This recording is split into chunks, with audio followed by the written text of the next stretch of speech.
The blood-red sun dipped below the horizon as Nora Andrews clutched the letter to her chest, her trembling fingers creasing the paper that confirmed what she had suspected for weeks. She was with child, and the father was long gone, having ridden out of White Pine, Colorado with the last cattle drive 3 months ago. White Pine, nestled in the foothills of the Rocky Mountains, was not forgiving to unmarried mothers in 1878. At 23, Nora had come west 2 years prior to work as a schoolteacher after her parents died in a Philadelphia influenza outbreak. She had been cautious, respectable until Yancy O'Malley had swept into town with his easy smile and gentle hands. Now he was gone, unaware of the life growing inside her, and she was alone. Nora folded the doctor's note and tucked it into her pocket as she made her way down the dusty main street toward the small cabin she rented at the edge of town. The weight of the news pressed down on her shoulders. She had been naive, believing Yancy's promises to return for her. The school board would dismiss her once her condition became known. Unmarried and pregnant schoolteachers were not tolerated, even in frontier towns. "Miss Andrews," the voice of Mrs. Holbrook, the general store owner's wife, called out. "Are you feeling any better? You seemed a bit peaked when you came in for supplies yesterday." Nora forced a smile. "Just a touch of fatigue, Mrs. Holbrook. Nothing serious." The older woman studied her with knowing eyes. "If you need anything, dear, don't hesitate to ask." "Thank you." Nora hurried on, knowing the gossip would begin soon enough. Inside her cabin, she sank into her single wooden chair and stared at the flames dancing in the small stove. What options did she have? Return east in shame? Try to find work in another town before her condition became obvious? The baby would arrive in early spring, and winter was already approaching the mountains. She placed a protective hand over her still flat abdomen. "It's just you and me, little one," she whispered. "But I promise I'll find a way for us." 3 days later, Nora had made her decision. She had saved enough from her teaching salary to survive for a few months if she was careful. There was a small abandoned homestead 4 miles outside of town that had belonged to old Mr. Wilson before he passed last winter. His only son lived back east and had shown no interest in claiming the property. She would move there quietly and figure out the rest later. Perhaps she could take in laundry or sewing after the baby came. It would be a hard life, but she would make it work somehow. She had to. On a crisp October morning, Nora packed her meager belongings onto the small wagon she had hired from the livery. The liveryman, Hank Peters, helped her load the last trunk. "You sure about this, Miss Andrews?" he asked, eyeing her skeptically. "That Wilson place has been empty all year. Roof might need work." "I'm sure, Mr. Peters. I've always wanted a place of my own." The lie came easily to her lips now. "I appreciate your concern." Hank scratched his gray-flecked beard. "Well, at least let me send my boy out in a few days to check on you. Winters get mighty cold up that way." Nora nodded, grateful for his kindness but anxious to escape town before anyone could question her further. She climbed onto the wagon seat and took the reins, her heart pounding as she guided the horse toward her uncertain future. The Wilson homestead was more dilapidated than she remembered. The small log cabin stood in a clearing surrounded by pine trees, its chimney crumbling and several roof shingles missing. A barn leaned precariously to one side, and the fence around what had once been a garden plot had collapsed in several places. Tears stung Nora's eyes as she surveyed what would become her home. She had been so focused on escaping town that she hadn't fully considered what living alone in this remote place would truly mean. But as the first snowflakes began to fall, she steeled herself and began unloading her belongings. By nightfall, Nora had swept out the cabin, patched the worst holes in the roof with tar paper she'd brought, and started a fire in the stone fireplace. She sat wrapped in blankets, eating cold beans from a tin, and tried to convince herself she had made the right choice. The wind howled through the trees, and somewhere in the darkness, a wolf answered with its mournful cry. Nora wrapped her arms around herself, suddenly feeling the full weight of her isolation. "We'll be all right," she whispered to her unborn child, hoping desperately that it was true. 2 weeks passed as Nora worked from dawn until dusk to make the cabin habitable. She repaired what she could, cleaned everything thoroughly, and organized her supplies. She had brought enough provisions to last a month, but she would need to make another trip to town soon. The weather had grown colder, and snow now blanketed the ground. Nora had discovered a small stream behind the property and a well that, thankfully, had not run dry. She gathered firewood daily, her arms aching from the work, her body unused to such labor.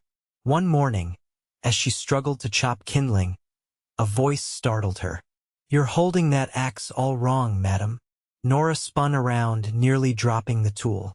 A tall man sat atop a chestnut stallion, his face partially hidden by a wide-brimmed hat.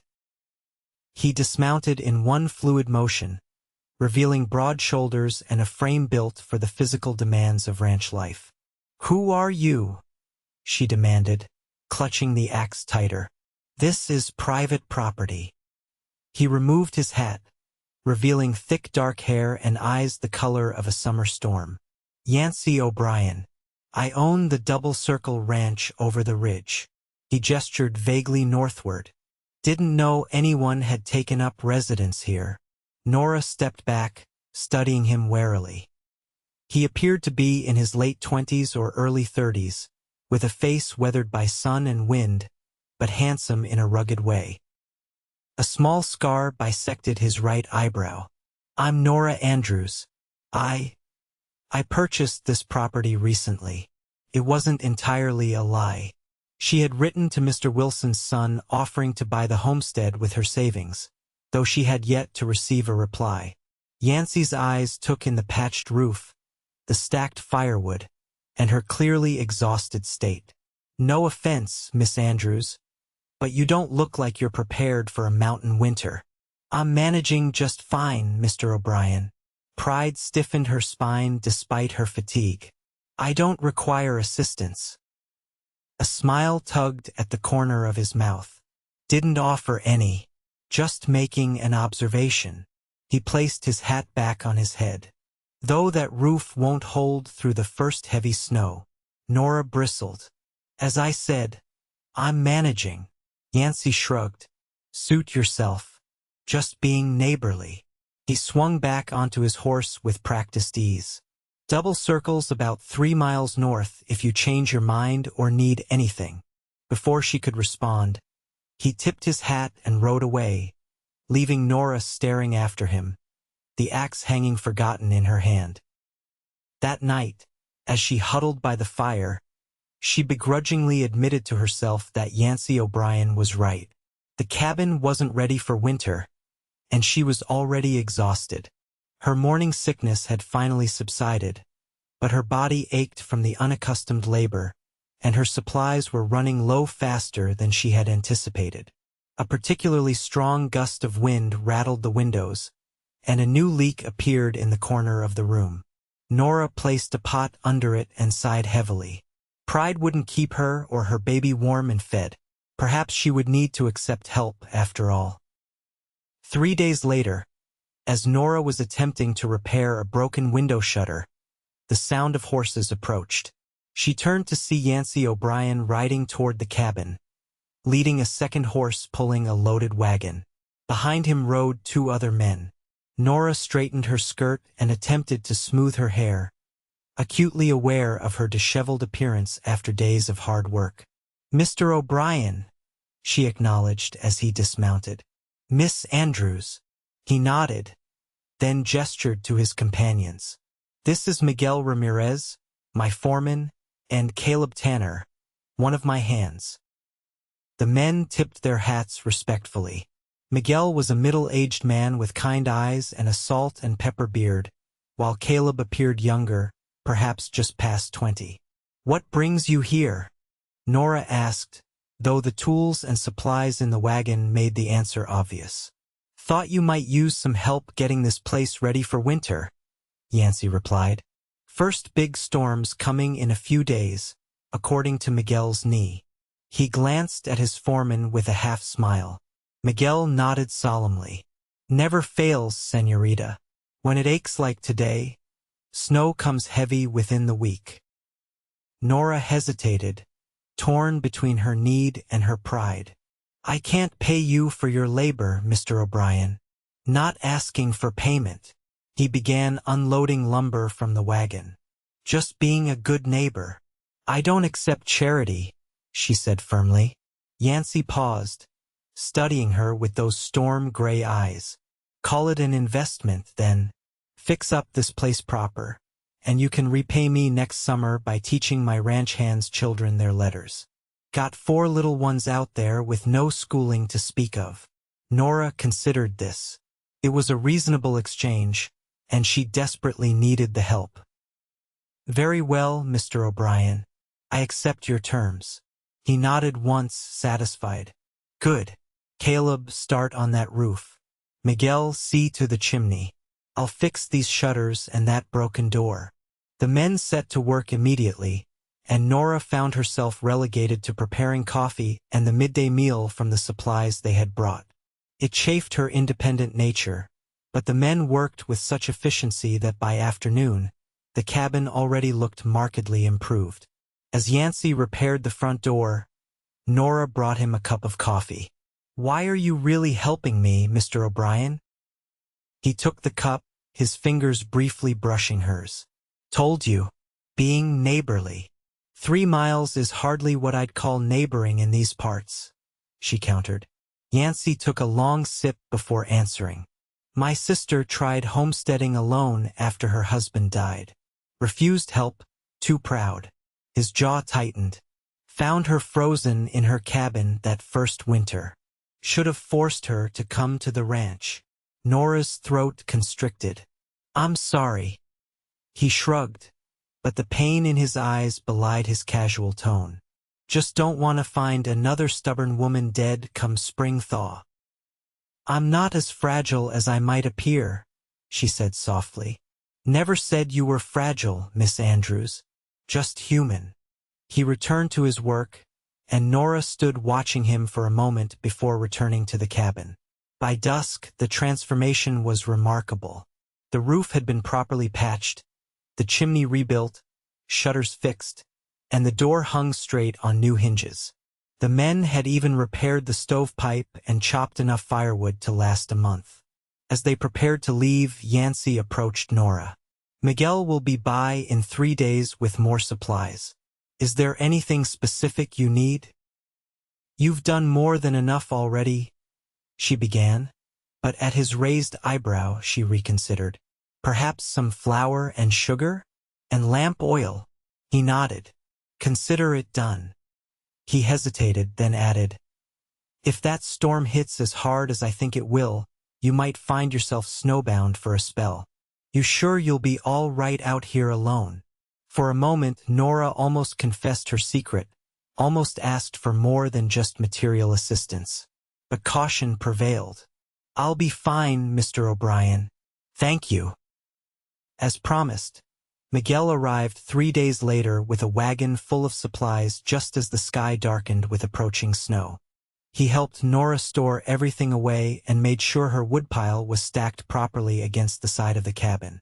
Señor Yancy said to give you this also, Miguel said, handing her a small parcel wrapped in brown paper. Inside, Nora found a beautifully bound copy of Jane Eyre and a note in a bold masculine hand.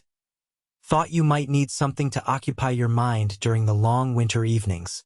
Wow. Nora traced her fingers over the note, unexpectedly touched by the thoughtful gesture. That night, as the predicted storm howled around the cabin, she sat by the fire reading her new book, warm and secure in her improved shelter. Despite her circumstances, Nora felt a flicker of hope for the first time since discovering her pregnancy. Perhaps she could make this work after all. The storm lasted 4 days, blanketing the countryside in 3 feet of snow. When Nora finally opened her door, the world had been transformed into a pristine white wilderness. The beauty of it momentarily took her breath away before the reality of her isolation sank in. She was truly snowbound now. 2 weeks passed in relative solitude, with Nora venturing out only to gather firewood and check her snares for rabbits, another skill Yancy had insisted on teaching her before the storm. Her body was changing now, her dresses growing tight around her midsection, a visible reminder of the life growing within her. One afternoon, as Nora was melting snow for washing, a knock at the door startled her. She opened it to find Yancy standing there, his horse stamping impatiently behind him. "Mr. O'Brien, I didn't expect to see anyone until the snow melted. Got tired of wondering if you'd survived," he said, stomping snow from his boots. "Trail's passable if you know the way." Nora gestured him inside, suddenly self-conscious about her appearance and the small bulge now visible beneath her dress. She turned quickly, busying herself with stoking the fire. "Coffee?" she offered, keeping her back to him. "Wouldn't say no." He removed his hat and coat, hanging them by the door. "Place looks good. You've made it homey." Nora had indeed done her best to make the cabin comfortable, hanging the few curtains she owned and arranging her books and personal items neatly on the shelves Caleb had built. A quilt she'd started draping over the back of the chair by the fire. "Thank you." She poured coffee into 2 tin cups and finally turned to face him, hoping he wouldn't notice the changes in her figure. "What brings you through such difficult conditions?" Yancy accepted the cup, his eyes briefly meeting hers. "Truthfully, wanted to make sure you were all right. Been an unusually harsh winter so far. As you can see, I'm managing quite well, thanks to your help." She sat across from him, carefully arranging her shawl to conceal her midsection. They talked for a while about practical matters, how long her supplies would last, the condition of the roof in the heavy snow, whether the stream had frozen entirely. Nora found herself enjoying his company more than she cared to admit. After weeks of solitude, conversation with another adult was a welcome respite. As Yancy prepared to leave, he hesitated at the door. "I'll be by again in a week or so, if that's all right. Might bring some fresh game if hunting's good." Nora nodded, surprised by how much she looked forward to seeing him again. "That would be welcome, thank you." After he left, Nora stood by the window watching until his figure disappeared into the trees. She placed a hand on her growing belly. "He seems like a good man," she whispered to her child. "But we still need to be careful." True to his word, Yancy returned the following week, bringing a dressed deer and news from town. He mentioned casually that people had been asking about her whereabouts, and Nora tensed. "What did you tell them?" she asked, trying to keep her voice steady. "That you'd taken the Wilson place and were doing fine." He studied her reaction. "Should I have said something else?" "No, that's fine." She busied herself with storing the venison. "I prefer my privacy. So I've gathered." He leaned against the doorframe. "Most women don't choose to homestead alone." "I'm not most women, Mr. O'Brien." A small smile played at his lips. "No, you certainly aren't." His visits became a regular occurrence once a week, weather permitting. Sometimes he brought supplies or game, other times just news and conversation. Nora found herself looking forward to these visits with increasing anticipation, even as her secret became harder to conceal. By January, her pregnancy was impossible to hide. She had taken to wearing a large shawl wrapped around herself whenever Yancy visited. But she knew the deception couldn't last much longer. One snowy afternoon, as they sat by the fire, Yancy finally broached the subject. "How far along are you, Miss Andrews?" Nora froze, her cup halfway to her lips. "I beg your pardon?" His expression remained gentle, free of judgment. "Your condition. I'm guessing about 5 months now." Shame and relief flooded through her in equal measure. 6, she whispered, setting down her cup with trembling hands. How long have you known? Suspected since I first saw you. Confirmed it to myself a few weeks ago. He leaned forward, elbows on his knees. Is that why you're out here alone? Running from gossip? Nora nodded, unable to meet his eyes. The father was just passing through. He doesn't know, and even if he did. She trailed off, the pain of Yancy O'Malley's abandonment still fresh. And you thought you'd raise the child alone, Yancy said softly. I don't have much choice. Defiance crept into her voice. I won't give up my baby, and I can't return east in disgrace. Yancy was quiet for a long moment, the crackling fire the only sound between them. Being alone out here with a newborn will be dangerous, Nora. For both of you. It was the first time he had used her given name, and something in his tone made her look up at him. What other option do I have? She asked. Come to the ranch. The words seemed to surprise him as much as they did her. I've got a small house, separate from the main building. Was meant for the foreman, but Miguel prefers staying with the hands. It's sitting empty. I can't impose on you like that. It's not imposition. It's survival. He ran a hand through his hair, seeming uncharacteristically uncertain. Look, I've got a dozen men working that place. They could use some civilizing influence. And like I said before, there are children needing schooling. And what would people say? An unmarried, pregnant woman living on your property. People will talk regardless. At least at the ranch, you and your child would be safe, warm, and fed. He stood, moving to look out the window at the falling snow. Just think about it. You've still got time before the baby comes.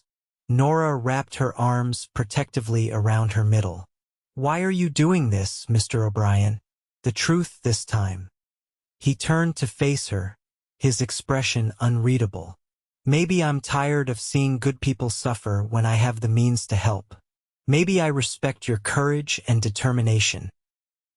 A shadow of a smile crossed his face. Or maybe I just enjoy your company and don't fancy having to ride 3 miles through snow every time I want a decent conversation. Despite herself, Nora smiled back. I'll consider it. That's all I ask.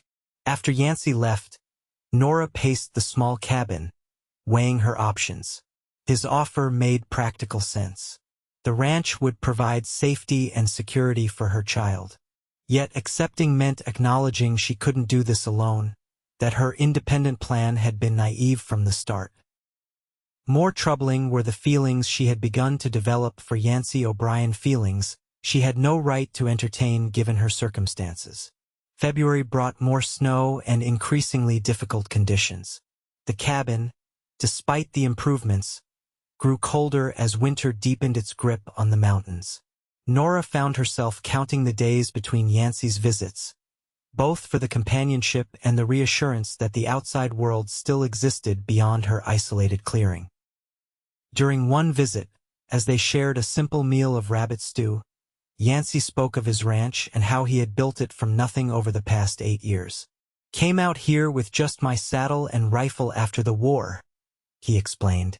Worked cattle drives, saved every penny. Bought the land when nobody wanted it, too far from town, too close to Apache territory. You fought in the war? Nora asked, curious about his past. A shadow crossed his face. Cavalry. Saw things no man should see. He shook his head slightly, as if dispelling unwanted memories. Came west to forget, like a lot of men. And have you? Forgotten? No. His eyes met hers. But I've learned to live with it. Found purpose in building something that's mine. As he spoke of the ranch, the herds he'd built, the men who worked for him, the plans for expansion, Nora could see his pride and dedication. This wasn't just land and cattle to him. It was redemption, a new beginning carved from wilderness. You love it there, she observed. It's home. He hesitated, then added, could be a good home for you too, Nora, and your child. Before she could respond, a sharp pain gripped her abdomen. She gasped, doubling over. Yancy was instantly at her side. "What is it? The baby? I don't know," she managed through clenched teeth. "It's too early." He helped her to the bed, his face tight with concern. "How long have you been having pains?" "Just twinges for a few days. Nothing like this." Another wave hit, and she clutched at his hand. "I'm getting you to town," he decided, already reaching for his coat. "No!" Panic seized her. "I can't go back, not like this." "Nora, you need a doctor. The nearest doctor is 2 days' ride in this weather. The baby will come before then." Tears filled her eyes. "Please, I can't face everyone yet." Yancy ran a hand through his hair, clearly conflicted. "Then I'm taking you to the ranch. Miguel's wife has delivered half the babies in the county. If anyone can help, it's Rosa." This time, Nora didn't argue. The pain was intensifying, and fear for her child overrode all other concerns. "All right." Moving quickly, Yancy packed her essential belongings while Nora, between contractions, directed him to what she would need. He wrapped her in blankets, then carried her to his horse. "Hold on to me," he instructed as he mounted behind her. "It'll be rough going, but Diablo knows the way home better than any horse I've ever had." The journey was a blur of pain and cold for Nora. She focused only on Yancy's solid presence behind her, his arms keeping her secure as they traversed the snowy landscape. He spoke continuously, words of encouragement and distraction, though she barely registered their meaning. As darkness fell, lights appeared through the trees, the windows of ranch buildings glowing like beacons in the night. Nora had never seen a more welcome sight. Shouts went up as they approached, and figures emerged from the main house. Yancy called out instructions as he carefully dismounted with Nora in his arms. "Miguel, get Rosa. Tell her it's early labor." A small, round woman appeared, taking charge immediately. "Bring her inside quickly."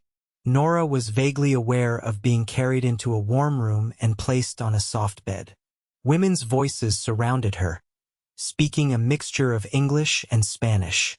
Someone removed her wet clothes and wrapped her in dry blankets. "The contractions, how far apart?" the woman Rosa asked her directly. "I don't know. Maybe 10 minutes. Nora gasped as another pain tightened across her abdomen. Rosa checked her with practiced hands. "The baby is coming, but not right away. First babies, they take their time."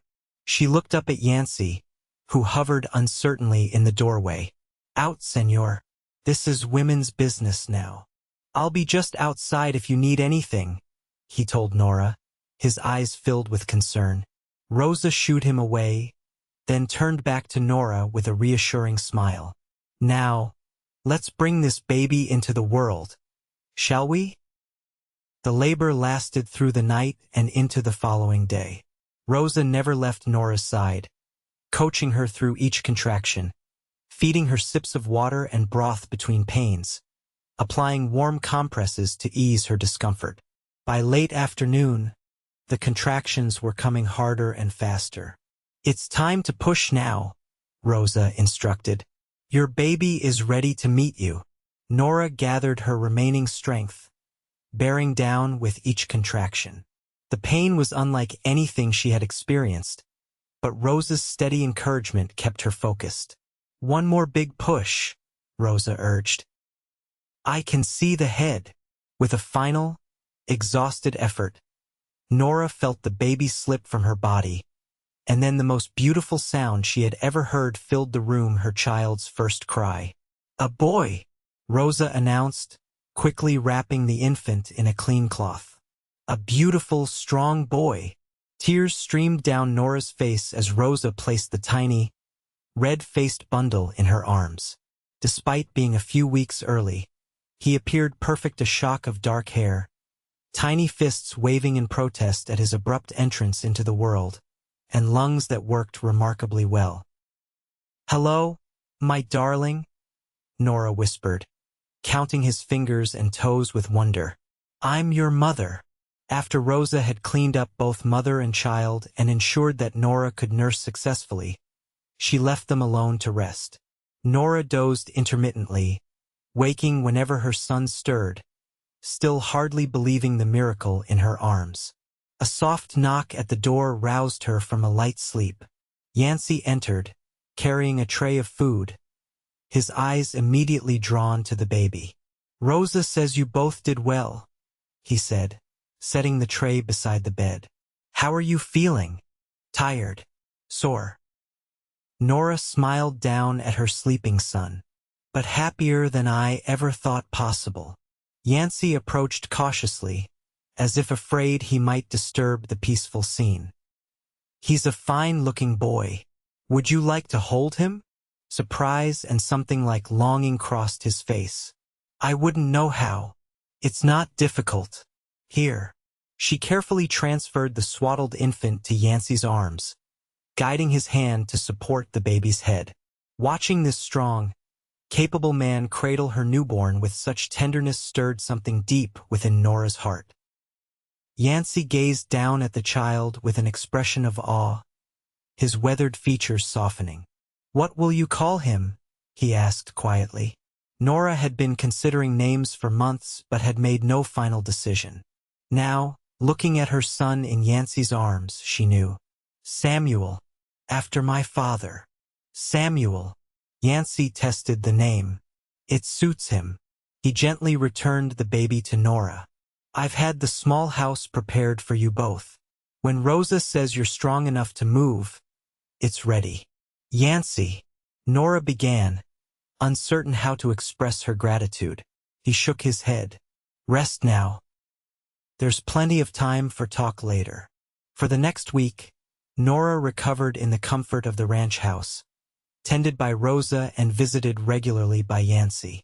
She learned the rhythm of caring for Samuel, marveling at each small discovery about her son, the way his eyes, dark blue at birth, seemed to be lightening toward gray, how he calmed immediately at the sound of her voice, the perfect little dimple that appeared in his left cheek when he yawned. When Rosa finally declared her fit to move, Yancy himself escorted Nora and Samuel to their new home, a snug 2-room cabin set a short distance from the main ranch house. Inside, Nora found it furnished simply but comfortably, with a cradle beside the bed, curtains at the windows, and a fire already burning in the hearth. "My men brought your things from the Wilson place," Yancy explained, indicating her trunks and books arranged neatly against one wall. "And Rosa added some necessities for the baby." Nora turned in a slow circle, taking in the space that would be their home. "I don't know how to thank you. You can thank me by getting strong and well." He moved toward the door. "I'll leave you to settle in. Rosa will check on you later." "Yancy," she called as he reached the threshold. When he turned back, she asked the question that had been nagging at her. "What happens now? To us, I mean." He considered her for a moment. "That depends on what you want, Nora. You and Samuel are welcome here for as long as you need. No obligations, no expectations." After he left, Nora sat in the rocking chair by the window, nursing Samuel and contemplating their future. For the first time since discovering her pregnancy, she felt truly safe. Yet questions remained. What place could she and her illegitimate son have on Yancy O'Brien's ranch? How long could they impose on his generosity? And what of these feelings? She could no longer deny feelings for a man who had shown her nothing but kindness without asking for anything in return. Spring arrived gradually, the snow receding to reveal new grass and wildflowers across the ranch. Nora's strength returned fully, and Samuel thrived, growing chubbier and more alert by the day. True to her agreement with Yancy, Nora began teaching the ranch hand's children 3 mornings a week in a corner of the bunkhouse that had been set up with tables and benches. She came to know the men who worked for Yancy, a diverse group from various backgrounds, all loyal to the ranch and its owner. Miguel and Rosa treated her like family, helping with Samuel and teaching her to cook traditional Mexican dishes. The other hands were respectful, if initially curious about her presence, but soon accepted her as part of ranch life. Yancy himself was often busy with ranch operations, especially as calving season began. Yet he made time to visit Nora and Samuel each evening, sometimes bringing small gifts: a handcrafted rattle for the baby, wildflowers for Nora's table, a new book he thought she might enjoy. One evening in late April, as they sat on the porch of Nora's cabin watching the sunset, Samuel asleep in his cradle inside, Yancy broached a subject they had both been avoiding. "The Wilson place sold last week," he said. "Man from Denver bought it, sight unseen. Planning to build a hunting lodge, apparently." Nora's hands stilled in her lap. "I see. You had no legal claim to it anyway," he added gently. "Though I did get your letter to Wilson's son before the sale. He sent this for you." Yancy handed her an envelope. Inside was a brief note thanking her for her interest in the property and returning the small sum she had sent as down payment. Nora folded the letter carefully, aware that one possible future had just closed to her. "I suppose I should start thinking about what comes next," she said, struggling to keep her voice steady. "Or you could stay." Yancy's words were quiet but clear in the evening stillness. Nora turned to look at him. "Stay. Here. On the ranch." He met her gaze directly. "I know it's not proper. An unmarried woman living on a bachelor's property. But I've been thinking about it, and there's a solution that would satisfy propriety if you're willing." Nora's heart began to race. "What solution?" Yancy shifted in his chair, uncharacteristically nervous. "Marriage." The word hung between them in the twilight air. "You want to marry me?" Nora whispered, hardly trusting her ears. "I do." He reached for her hand, his calloused fingers gentle against hers. "I know it's sudden, and you have every right to refuse. I'm not offering out of pity or obligation, Nora. These past months, watching you with Samuel, seeing your strength and determination, I've grown to care for you both more than I thought possible." Tears welled in Nora's eyes. "But Samuel isn't yours. He's another man's child."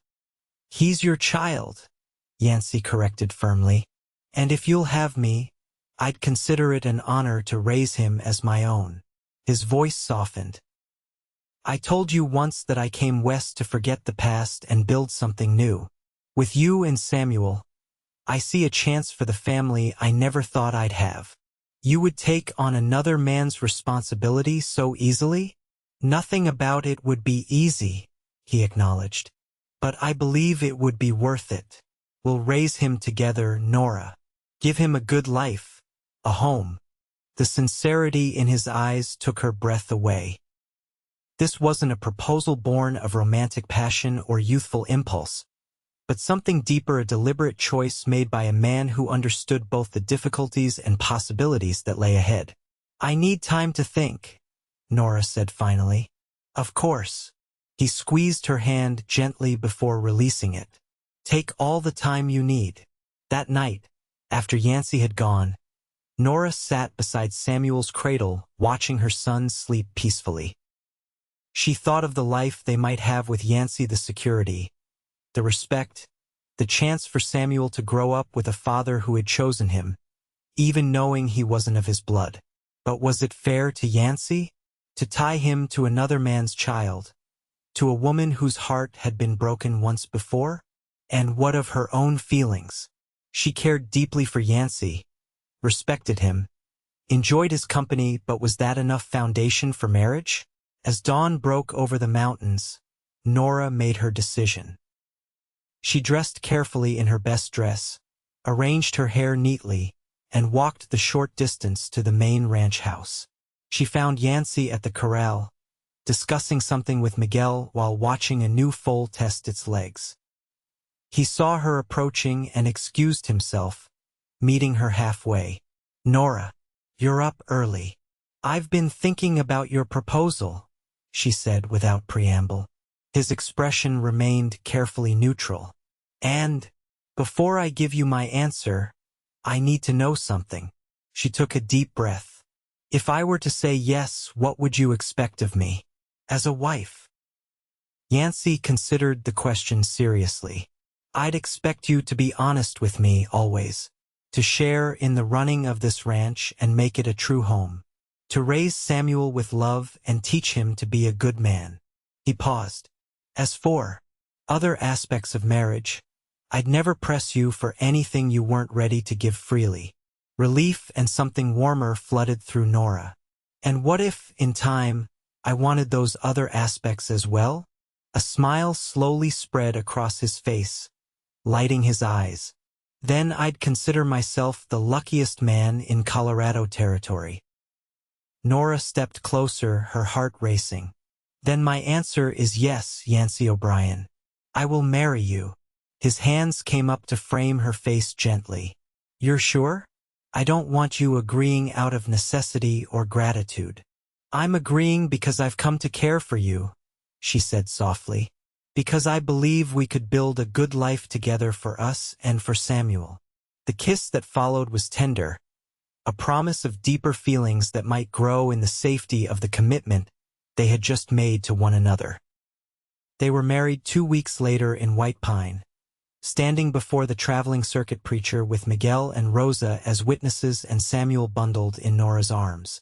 The town buzzed with gossip about the schoolteacher's return with an infant and her hasty marriage to the reclusive rancher. But Nora found she cared less about others' opinions than she once had. Their wedding night was approached with mutual nervousness but also with tenderness and patience. Yancy proved as gentle a lover as he was a man, and Nora discovered that physical intimacy could be a joy rather than merely a duty when shared with someone who truly cared for her well-being and pleasure. Life settled into a rhythm on the double circle. Nora continued teaching the ranch children, now joined by several from neighboring properties. She took over management of the household accounts, discovering she had a knack for business that complemented Yancy's practical ranching knowledge. Together, they expanded operations, adding more cattle and improving the breeding stock. Samuel grew from infant to toddler, adored by both Yancy and the ranch hands. He took his first steps on the porch of the main house, holding Yancy's fingers, his face alight with triumph. When he first called Yancy Papa, tears shone in the rancher's eyes, and he swept the boy into an embrace that spoke volumes about the depth of his love. One evening, as they sat on the porch watching Samuel chase fireflies in the yard, Nora broached a subject that had been on her mind. "I received a letter from Philadelphia today," she said, "from my aunt. She's finally tracked me down after all this time." Yancy's arm tightened slightly around her shoulders. "What does she want?" "To know if I'm well. To tell me I still have family back east." Nora leaned into his embrace. "I think I'll write back. Tell her about you and Samuel. Invite her to visit next summer if she wishes." "You miss the East sometimes," Yancy observed. Not a question but a statement. "I miss certain things. Books, music, conversations about art and literature." She smiled up at him. "But I wouldn't trade this life for anything, Yancy. This is home now, you and Samuel and the ranch." He kissed her forehead. "Still, we could make some changes. Order more books, maybe a piano for the house. Have people over more often, not just ranch business, but socially." "You'd do that? Turn your bachelor rancher's domain into a center of culture?" she teased. "For you, I'd even learn to dance properly," he promised, making her laugh. "Though I draw the line at poetry recitations." "No poetry," she agreed, "but perhaps music would be nice."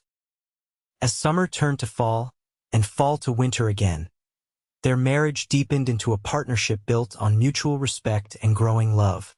They faced challenges together: drought conditions threatening the herd, a wildfire that came dangerously close to the ranch buildings, Samuel's bout with pneumonia that kept them awake for 3 terrifying nights. Through it all, Yancy never treated Samuel as anything less than his own flesh and blood. He taught the boy to ride a pony before he could properly walk, told him stories of cattle drives and frontier adventures, and planned for his future with the same dedication he showed to the ranch itself. On their first wedding anniversary, Yancy presented Nora with a deed he had formally registered the ranch under both their names, making her his full legal partner. "This belongs to both of us now," he said as she read the document with tears in her eyes.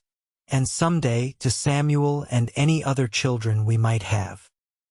The possibility of more children had been discussed but not actively pursued during their first year together. Now, as Nora looked up at her husband, she felt the time had come to share her news. "Actually," she said, taking his hand and placing it on her stomach, "Samuel may have a brother or sister sooner than you think." Joy spread across Yancy's face. "You're certain?" She nodded, her own happiness mirrored in his eyes. "Rosa confirmed it yesterday. The baby should arrive in early summer." He gathered her in his arms, holding her as if she were the most precious thing in the world. "I love you, Nora O'Brien, more than I ever thought possible. And I love you," she whispered against his chest, "for everything you are and everything you've given us." Their daughter, Elizabeth Rose O'Brien, was born on a perfect June day in 1880, with Samuel, now nearly 2.5, peering curiously at his new sister from the safety of his father's arms. Looking at her family gathered around her bed, her son with his dark hair and serious eyes, her newborn daughter with a dusting of red gold hair like her own, and her husband watching them all with undisguised love, Nora felt a completeness she had once thought forever beyond her reach. 5 years later, the double circle had grown into one of the most prosperous ranches in Colorado. The main house had been expanded to accommodate their growing family, which now included 4-year-old James alongside Samuel and Elizabeth. Nora's aunt had indeed visited from Philadelphia and subsequently sent a steady stream of books, sheet music, and Eastern fashions to her frontier niece. The ranch employed twice as many hands as when Nora had first arrived, and a proper schoolhouse had been built halfway between the ranch and town, with Nora still teaching 3 days a week while a younger woman recently arrived from Boston covered the remaining days. On a warm autumn evening, as Nora sat on the porch with baby James on her lap, watching Yancy teach Samuel to rope a practice steer while Elizabeth cheered them on, she reflected on the journey that had brought her here. She had come west seeking independence and a fresh start. She had faced the prospect of raising a child alone with determination tinged with fear. And then Yancy O'Brien had ridden into her life, offering not just help but partnership, not just shelter but a home, not just security but love. "Mama, look!" Samuel called, successfully throwing his small lasso around the practice post. At 7, he was the image of the father he would never know, but his character was being shaped by the man who had chosen to raise him as his own. "Well done," she called back, her heart swelling with pride. Yancy tousled Samuel's hair, his face alight with paternal pride.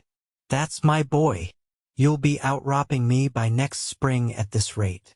The words "my boy," spoken so naturally, with such genuine love, brought tears to Nora's eyes. This was the miracle of their life together, a family created not by blood alone but by choice, by commitment, by daily acts of love and sacrifice.